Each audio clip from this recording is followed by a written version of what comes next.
Gagi, gigil si James Banks, boy. Grabe magsuyo ngayon, guys. Dito katapat niya si Kyle TC, si The Goat. Ibang-iba si Punks ngayon, guys.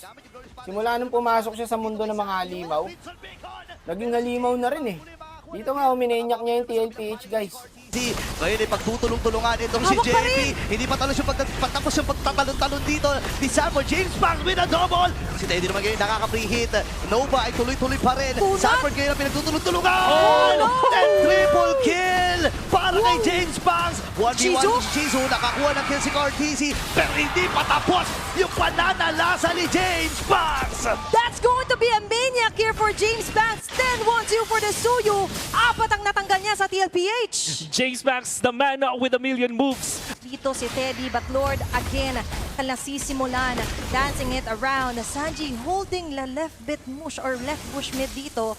At mukhang para sila Sanford ay forward march dito kay Lanova. Okay, si Nova ngayon ang tinatarget nila pero kalahati gagad din si Daddy JP. Tumama na yung sipat. Sasama na si Steady Teddy. Pero Lord lang ata magiging target nila. Dalawa na huli dito ni Kelvin. Jen, mamamatay na kagad. Si Carlito at hindi pa tapos. Si James Banks dahil legendary na siya. Nadrin Crimson Beacon para dito kay Sanji. Atras muna sila. Si Sanford nagkapakanon na. Pupuntahan si Aqua din si Jisoo. Pero si James Banks ay napuntahan din doon sa likod. Nakabili ng Immortality. Meron pa siyang Winter Crown. Pwede ba atang habulin?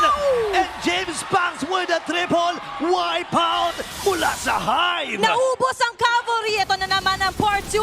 Ang pagkakataon ng IPP para tapusin ang game 1. Diretso na ang AP Brand dito. Titignan lang pilit at susuguri na ang base. Game 1 para sa AP. Natalo sila dyan, guys, sa TLPH. Pero iba pa rin yung pinakita ni James Banks, pre. Tsaka dito nag-usap kami. Talagang seryoso talaga siya, boy. Sabi niya rito, wala siyang time mag-social media. Talagang seryosong-seryoso siya. Gustong-gusto niya bumawi, guys. Tapos sabi pa niya rito, ayoko na ulit maranasan malaglag, Brad. Sinuka ko na yan. Grabe motivation na itong tao na to, guys. Talagang gustong-gusto niyang bumawi. Gusto niya mag-champion. Dito nga, oh, napansin din siya ni Carl. Napanood ko performance niya sa week 1. Grabe in-improve niya compare sa last season. Sabi pa nga ni The Goat dyan, guys, oh, paghahandaan daw niya na mabuti si Punks. Kay Kyle TC The Goat na galing yan, boss, ha? At dito, may gusto pa yata sabihin si Kyle TC rito, eh. Tinitingnan din talaga ng mga tao ang jungler ng kabila na si James Banks. Game 1 was legendary with that 2U.